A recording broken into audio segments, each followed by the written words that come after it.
આજે આપણે વાત કરવા જઈ રહ્યા છીએ એક એવી અપીલ વિશે જેમાં કેટલાક લોકોને ભય દેખાય છે, પણ હકીકતમાં આ ભારતના ભવિષ્યની તૈયારી છે.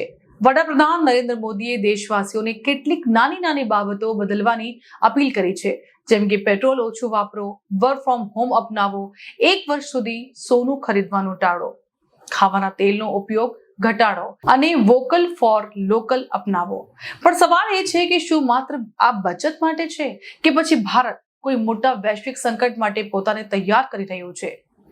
આજે દુનિયા ખૂબ જ અશાંત સમયમાંથી પસાર થઈ રહી છે. કોરોના પછી સપ્લાય ચેન તૂટી ગઈ, પછી રશિયા યુક્રેન યુદ્ધ આવ્યું અને હવે મધ્ય પૂર્વમાં વધતા તણાવના કારણે પેટ્રોલ, ડીઝલ અને ગેસના ભાવ ફરી વધી રહ્યા છે. ભારત આજે દુનિયાનું સૌથી ઝડપી વધતું અર્થતંત્ર છે, પણ ભારતને પોતાની જરૂરિયાતનું મોટા ભાગનું કાચું તેલ અને સોનું વિદેશથી આયાત કરવું પડે છે. અને જ્યારે આયાત વધે છે ત્યારે દેશના ડોલર ખર્ચાય છે.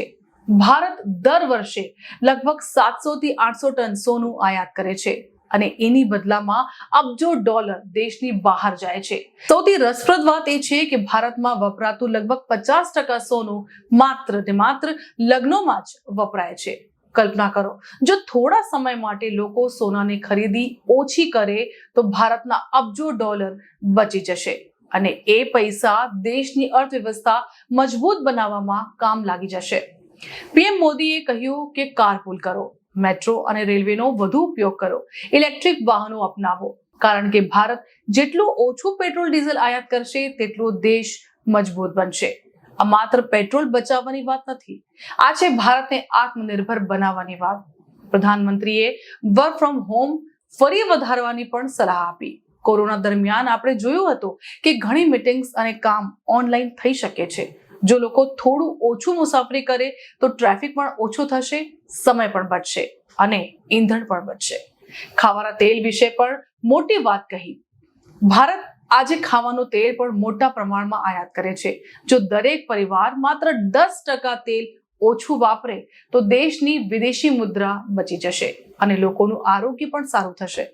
એટલે આ અપીલ માત્ર અર્થતંત્ર માટે નહીં, પણ આપણા સ્વાસ્થ્ય માટે પણ છે. ખેડૂતને પણ સંદેશ આપવામાં આવ્યો કે રાસાયણિક ખાતરો પર નિર્ભરતા ઓછી કરો અને કુદરતી ખેતી તરફ આગળ વધો, કારણ કે ખાતર માટે પણ ભારતે વિદેશ પર આધાર રાખવો પડે છે. જો ભારત ખેતીમાં આત્મનિર્ભર બનશે તો ખેડૂતો પણ મજબૂત બનશે અને દેશ પણ.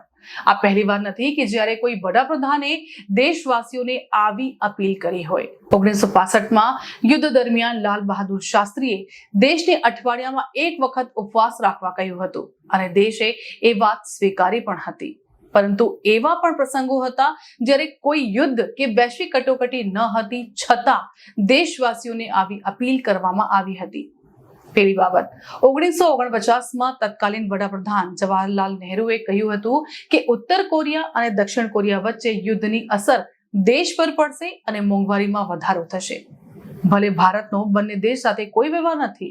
ત્યારબાદ 2012ની વાત કરીએ તો તત્કાલીન વડાપ્રધાન મનમોહન સિંઘે અચાનક પેટ્રોલ અને ગેસ સહિતના ઘણા ઈંધણના ભાવ વધારો કર્યો હતો. ભલે દેશ સામે કોઈ યુદ્ધ કે કોઈ કટોકટી ન હતી, તેમણે એમ પણ કહ્યું હતું કે પૈસા ઝાડ પર નથી ઉગતા. પછી તેમના મંત્રી પી ચિદમ્બરમે જનતાને સોનું ન ખરીદવાની અપીલ કરી હતી. ત્યારે પણ તે સમયે કોઈ વૈશ્વિક કટોકટી ન હતી. ત્યારે હાલની પરિસ્થિતિ તો બહુ જ ગંભીર છે. વિશ્વમાં કેટલાક યુદ્ધ ચાલે છે જેની સીધી અસર દેશ પર પડી રહી છે. વડાપ્રધાન નરેન્દ્ર મોદીની અપીલ કોઈ ડર કે ભય ફેલાવવા માટે નથી. વાત છે તૈયારીની. મજબૂત દેશો સંકટ આવે પછી નહીં, પણ સંકટ આવે એ પહેલા તૈયાર થઈ જાય છે. પીએમ મોદીએ ખૂબ જ મોટી અને ખૂબ જ સરસ વાત કહી હતી કે દેશભક્તિ માત્ર દેશ માટે મરવામાં નથી, પરંતુ રોજિંદી જીવનમાં દેશ માટે જવાબદારી નિભાવવામાં પણ છે. દેશની સુરક્ષા માત્ર સરહદ પર ઉભેલા જવાનોની જવાબદારી નથી. આપણે પણ નાના નાના બદલાવ લાવીને દેશને મજબૂત બનાવી શકીએ છીએ.